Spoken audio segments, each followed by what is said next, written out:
آئندہ کسی سے پوچھے بغیر ایسا کام نہ کرنا۔ تو یہ مفتیوں نے یہ والا کاروبار کروا رہے ہیں اور ہم ماشاءاللہ وہ کاروبار کر رہے ہیں سودی، اور ہم نے اس کو حلال سمجھ لیا ہوا ہے، جبکہ رب نے اس کو کیا کہا ہے؟ حرام۔ تو جس مفتی نے ہمیں حلال کہہ دیا اس مفتی کو رب بنایا کہ نہیں؟ اس مفتی کی عبادت ہو گئی کہ نہیں؟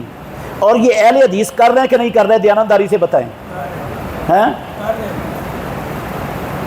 اچھا، ناراض نہیں ہونا، ناراض نہیں ہونا۔ میں مثال دے رہا ہوں سمجھانے کے لیے۔ اہل حدیثوں میں بے شمار لوگ نون لیگ کے ہیں، بے شمار لوگ پی ٹی آئی کے ہیں، بے شمار لوگ مسلم لیگ، مرکزی مسلم لیگ کے ہیں نا، سب جماعتوں کے اہل حدیثوں میں ہیں کہ نہیں؟ آپ اللہ کے گھر میں بیٹھے ہو، مجھے دیانتداری سے بتائیں، جو پی ٹی آئی والا کہے، جو مسلم لیگ نون والا کہے، جو پیپل پارٹی والا کہے، جو کوئی بھی کہے، میں جس جماعت کا فرد ہوں اس کی بات کو حرف آخر سمجھتا ہوں کہ نہیں؟ ہیں؟ اس کی بات کو چھوڑنے کے لیے تیار نہیں ہوتا، چاہے وہ قرآن کے مطابق ہے چاہے قرآن کے خلاف ہے۔ مجھے پتہ ہوتا ہے یہ قرآن کے خلاف ہے، یہ غلط ہے، یہ حرام ہے، لیکن میری جماعت ہے، میری جماعت نے کہا، میں فلاں جماعت کا ہوں، میں اپنی جماعت کی بات کو نہیں رد کرتا، قرآن کو کیا کر دیتا ہوں؟ شرک ہو گیا کہ نہیں؟ ہاں، شرک ہو گیا کہ نہیں ہو گیا؟ میں نے تو جماعت کو اور جماعت کے کسی قائد کو اور جماعت کے کسی امام کو، مفتی کو رب بنا لی ہے، میں اس کی پوجا کر رہا ہوں، رب کی بات چھوڑ رہا ہوں، نبی کی چھوڑ رہا ہوں، اس کے خلاف اپنی جماعت کی بات مار رہا ہوں۔ بتائیں اب اہل حدیث شرک کر رہے ہیں کہ نہیں کر رہے؟ ہاں، میں تفصیل میں نہیں جا رہا، یہ موٹی سی میں بات، شرک سے ساری زندگی کی نیکیاں برباد ہو جاتی ہیں۔ دوسرا ہے گندا فعل۔ ٹائم زیادہ تو نہیں ہو گیا؟ اذان کتنے بجے؟ دوسرا انتہائی گندا فعل، اس میں بھی میں اور آپ، ہم سب اہل حدیث ملوث ہیں، سب اہل حدیث ملوث ہیں، ناراض نہیں ہونا کسی نے، ہم اہل حدیث بنے ہوئے ہیں، جنت کے ٹھیکیدار۔ دوسرا گندا فعل جو روزانہ ہم اپنی نیکیاں پھونک کے چولہے میں جھونک دیتے ہیں، تندور میں جلا دیتے ہیں، وہ کون سا فعل ہے؟ وہ ہے محمد الرسول اللہ صلی اللہ علیہ وسلم کی بے ادبی اور آپ کی گستاخی کا عمل۔ کون سا عمل؟ کون سا عمل؟ اللہ کے نبی کی بے ادبی اور گستاخی ہم کرتے ہیں اہل حدیث۔ ابھی ثابت کروں گا آپ کو۔ اللہ نے کہا قرآن میں، دلیل سن لیں پہلے، یا ایھا الذین آمنوا لا ترفعوا اصواتکم فوق صوت النبی ولا تجہروا لہ بالقول کجہر بعضکم لبعض ان تحبط اعمالکم۔ او ایمان والو، مومنو، کلمہ پڑھنے والو، اہل حدیثوں، اپنی آوازوں کو محمد الرسول اللہ کی آواز سے اونچا مت کرو، اور محمد الرسول اللہ کو ایسے نہ بلاؤ جیسے تم آپس میں ایک دوسرے کو بلاتے ہو۔ اگر ایسا کرو گے تمہاری آواز اللہ کے نبی کی آواز سے اونچی ہو گئی، ان تحبط اعمالکم، تمہاری ساری زندگی کی نیکیاں حبط، برباد، رائے گاں، ضائع ہو جائیں گی۔ قرآن میں لکھا ہے رب نے، اگر تم نے نبی کی معمولی سی گستاخی کر دی، آپ کی آواز سے اپنی آواز کو اونچا کر لیا، تو آپ کی نیکیاں کیا ہو جائیں گی؟ ضائع۔ سچا ہے قرآن یا غلط ہے؟ پتہ ہے آپ کو، ابو بکر و عمر رضی اللہ عنہ، میں تفصیل میں نہیں جانا چاہتا، آپ نے سنا ہوا ہے، ورنہ پوچھ لینا شیخ صاحب سے، موجود ہے آپ کے پاس 24 گھنٹے۔ ابو بکر و عمر رضی اللہ عنہ کا تکرار ہو گیا رسول اللہ صلی اللہ علیہ وسلم کی موجودگی میں، آواز تھوڑی سی اونچی ہو گئی، اللہ نے یہ آیت اتاری۔ ابن ابی ملیکہ کہتے ہیں، کاد الخیران ان یہلکا، قریب تھا کہ رب کی زمین پر، آسمان کے نیچے، اولاد آدم میں نبیوں کے بعد سب سے افضل ترین ہستیاں دونوں برباد ہو جاتی، قریب تھا دونوں برباد ہو جاتی۔ اللہ کے نبی کی موجودگی میں ان کی آواز کیا ہو گئی؟ بلند ہو گئی۔ او میرے بھائیو، محمد الرسول اللہ صلی اللہ علیہ وسلم کی زندگی میں تو بلند آواز کا مطلب سمجھ آتا ہے۔ آج اللہ کے نبی تو موجود نہیں ہے ہمارے پاس، کچھ لوگوں کے پاس تو موجود ہے، ہر جگہ دم بدم پڑھو، درود حضرت بھی ہیں، یہاں موجود اور گلے پھاڑ پھاڑ کے وہ تقریریں بھی کرتے ہیں، شرم ہی نہیں آتی ان کو، ان کی بات نہیں کرتا۔ ہمارے عقیدے میں تو محمد الرسول اللہ صلی اللہ علیہ وسلم اللہ کی جنتوں میں ہیں، عالم برزخ میں ہیں، وہ ہماری نہ سن سکتے ہیں نہ ان کو پتہ ہے ہم دنیا میں کیا کر رہے ہیں۔ وہ برزخی زندگی میں زندہ ہیں، اس کا دنیا والی زندگی سے کوئی لنک اور تعلق نہیں ہے کسی قسم کا۔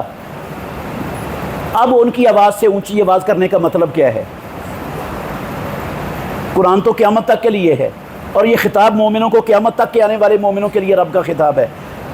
آپ دیانتداری سے بتائیں، اللہ کے گھر میں بیٹھے ہو، میں تفصیل میں نہیں جا رہا، محمد الرسول اللہ صلی اللہ علیہ وسلم کی زبان سے نکلے ہوئے الفاظ احادیث کی شکل میں آج دنیا میں موجود ہے کہ نہیں؟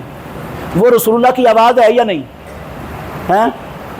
ایک طرف آ جائے رسول اللہ کی بات، کس کی بات آ جائے؟ کس کی بات آ جائے؟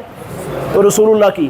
اور دوسری طرف ہو میرے ابے کی بات، میری امی کی بات، میری برادری کی بات، میرے خاندان کی بات، ہاں، دوسری طرف ہو میرے سیاسی رہنما کی بات، دوسری طرف ہو میرے نفس کی بات، نفس کا تقاضا۔ ہم اللہ اور اللہ کے رسول کی بات کو کھڈے نہ لگاتے ہیں، اپنے نفس کی بات کو کیا کر لیتے ہیں؟ آگے کر لیتے ہیں۔ ہر بندہ کرتا ہے ہم میں سے، الا ماشاءاللہ، الا ماشاءاللہ۔ تو یہ اگر نبی کائنات کا فرمان آ گیا، میں ایک مثال دوں، ناراض نہیں ہونا، میں بار بار آپ سے درخواست کر رہا ہوں، منت کر رہا ہوں، ناراض نہیں ہونا، میں دشمن نہیں ہوں آپ کا، اللہ کی قسم اٹھا کے کہتا ہوں، کسی کا دل دکھانے کے لیے نہیں آیا ہوں۔ اللہ کے نبی کا فرمان ہے، صحیح بخاری کی حدیث ہے، وفر اللحاد، داڑھیوں کو وافر کر دو، اوف اللحاد، داڑھیوں کو پورا کر دو، وف اللحاد، داڑھیوں کو معاف کر دو۔ مسلم میں ہے، ارخ اللحاد، داڑھیوں کو لٹکا دو، ارجی اللحاد، داڑھیوں کو چھوڑ دو۔ ان کا مطلب ہے 5 قسموں کے لفظوں سے حکم دیا امام الانبیاء نے کہ رب نے جیسی داڑھی اگائی ہے اس کو سچی ویسی ہی رہنے دو۔ اللہ کی قسم، یہ رسول اللہ کی آواز ہے، یہ رسول اللہ کی آواز ہے، اور آج دنیا میں یہ آواز موجود ہے، اور قیامت تک اللہ نے اس آواز کی حفاظت کا ذمہ اٹھایا ہوا ہے۔ یہ آواز ہم سنتے ہیں، ہمارے کانوں میں پڑتی ہے حدیثوں کے، اور ہم اس رسول اللہ کی آواز کے آگے اپنی خواہش، اپنی مرضی، شیطان کی آواز کو اونچا کرتے ہیں کہ نہیں کرتے؟ ہاں، اپنی نیکیوں کو پھونک رہے ہیں کہ نہیں پھونک رہے ہیں؟ یا قرآن غلط ہے؟ ہاں، قرآن غلط ہے یا یہ نیکیاں پھونکنے والا عمل ہی نہیں ہے؟ ہاں، بتاؤ نا یار۔ نیکیاں تو پھونک رہے ہیں ہم، صبح شام خود پھونک رہے ہیں، اللہ کے نبی کی آواز کو گٹر میں بہاتے ہیں، اپنی آواز کو، شیطان کی آواز کو اونچا کرتے ہیں۔ اہل حدیث ہے جو ایک دن کی مزدوری جلاتا ہے، ہم کہتے ہیں ہمارے دل کی آواز ہے، یہ پاگل ہے، بیوقوف ہے، یہ پیسے جلا رہا ہے۔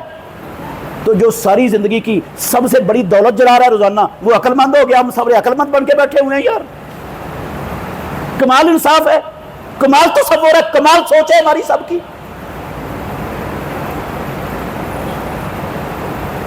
اچھا چلو، بے شمار لوگ ہیں جو کہتے ہیں ہم عاشقان رسول ہیں، ہم غلامان مصطفیٰ ہیں، صدقے واری قربان کے نعرے لگاتے ہیں، اللہ کے نبی کی آمد پر جشن مناتے ہیں، جلوس نکالتے ہیں، جھنڈے لگاتے ہیں، بڑے خوش ہوتے ہیں، بڑا کچھ کرتے ہیں۔ آپ کو سب کو پتا ہے کیا کچھ ہوتا ہے، بڑا کچھ ہوتا ہے۔ اور میرے بھائیوں، ایک طرف رسول اللہ کی بات ہے، دوسری طرف ان کے پیر صاحب کی، امام صاحب کی بات ہوتی ہے۔ وہ رسول اللہ صلی اللہ علیہ وسلم کی بات کو قدموں تلے رون دیتے ہیں، اپنے امام کی بات کو نہیں چھوڑتے، اپنے بڑوں کی بات کو نہیں چھوڑتے۔ کیا انہوں نے رسول اللہ صلی اللہ علیہ وسلم کی بات کے آگے اپنے مولوی صاحب، پیر صاحب، امام صاحب کی بات کو مقدم کیا کہ نہیں کیا؟ یہ رسول اللہ صلی اللہ علیہ وسلم کی بے ادبی اور گستاخی ہو گئی کہ نہیں ہو گئی؟ اس کے عمل، یہ اپنے عمل برباد کر رہا ہے یا قرآن غلط ہے؟ ہاں، ساری قوم لگی ہوئی ہے، اللہ کی قسم نبی کی بات کی تو قدر ہی نہیں۔ جو ان کے امام نے کہہ دیا، جو ان کے مقتدی نے کہہ دیا، وہی سب سے بڑا عمل ہے، سب سے دینی بڑا وہ ہے۔ ساری نیکیاں پھونک رہے ہیں اور بنے بیٹھے کہ عقل مند، دنیا کے سب سے بڑے سمجھدار۔ اور پھر غور کرنا، تفصیل میں نہیں جا رہا، ختم کرنے لگا ہوں بات، آپ کا بہت ٹائم لے لیا میں نے۔ میرے بھائیوں، صحیح بخاری میں حدیث ہے، تیسرا عمل گندا ذکر کرنے لگا ہوں، تیسرا گندا عمل جو کر کے ہم اپنی نیکیاں روزانہ پھونکتے ہیں۔ بڑا پڑا ہے ہمارا اہل حدیثوں کے محلے، بستیاں، آبادیاں بھری پڑی ہیں نیکیاں پھونکنے والوں سے۔ غور کرنا ذرا، اللہ اکبر۔ اور میرے بھائیوں،